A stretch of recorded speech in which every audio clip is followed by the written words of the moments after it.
Bismillahirrahmanirrahim. Assalamualaikum warahmatullahi wabarakatuh. Saya Nurul Rahmadiyah dengan NIM 2014030049 dari kelas MPIB akan menjelaskan mengenai materi saya, yaitu konsep dasar tentang hadis. Dan di sini saya membahas tentang pengertian sunnah, khabar, dan atsar. Yang pertama, pengertian sunnah.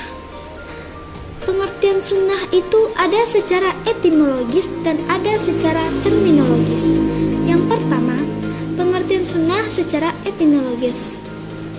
Menurut bahasa, sunnah adalah al-tariqah mahmudah qanat al-mamumah, yaitu jalan yang dilalui baik terpuji atau tercela.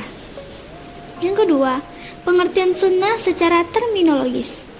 Menurut istilah, pengertian sunnah seperti yang diungkapkan oleh Muhammad Ajat Al-Khatib, yaitu segala yang dinukilkan dari Nabi Shallallahu Alaihi Wasallam, baik berupa perkataan, perbuatan, takrir, pengajaran, sifat, kelakuan, perjalanan hidup, baik sebelum Nabi diangkat jadi Rasul atau sesudahnya.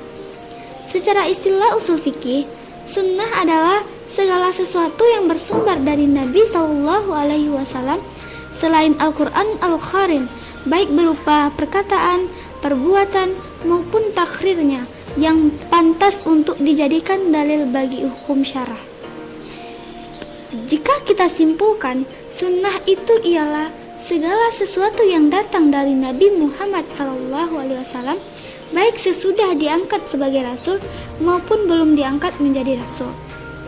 Yang kedua, pengertian khabar.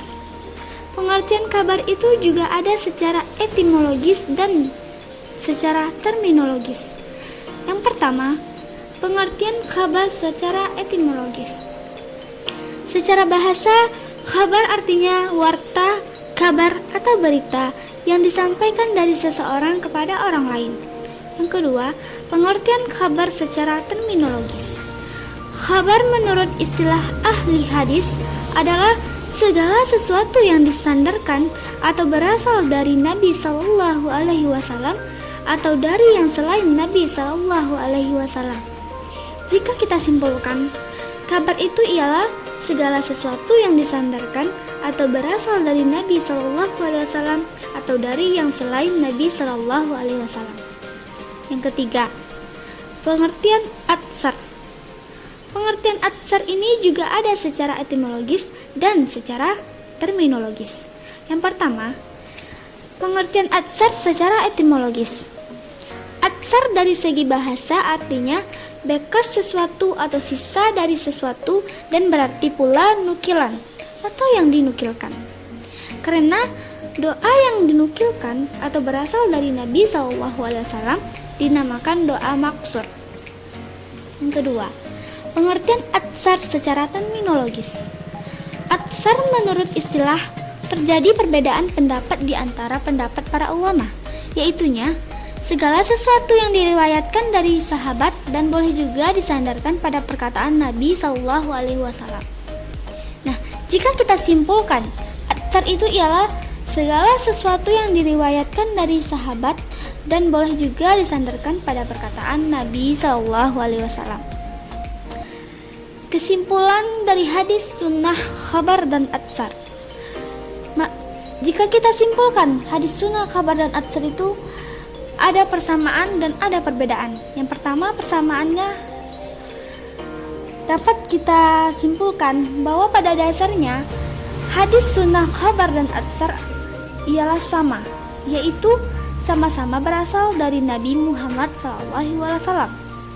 Yang kedua, perbedaan. Yang dapat membedakan antara hadis, sunnah, khabar, dan atsar adalah antara datang dari Rasulullah, sahabat, atau tabi'in dan keterangan-keterangan dalam periwayatannya. Hanya itu yang dapat saya sampaikan tentang pengertian sunnah, khabar, dan atsar. Kurang dan lebih saya mohon maaf. saya tutupi dengan mengucapkan wabillahi taufiq wa hidayah. Assalamualaikum warahmatullahi wabarakatuh.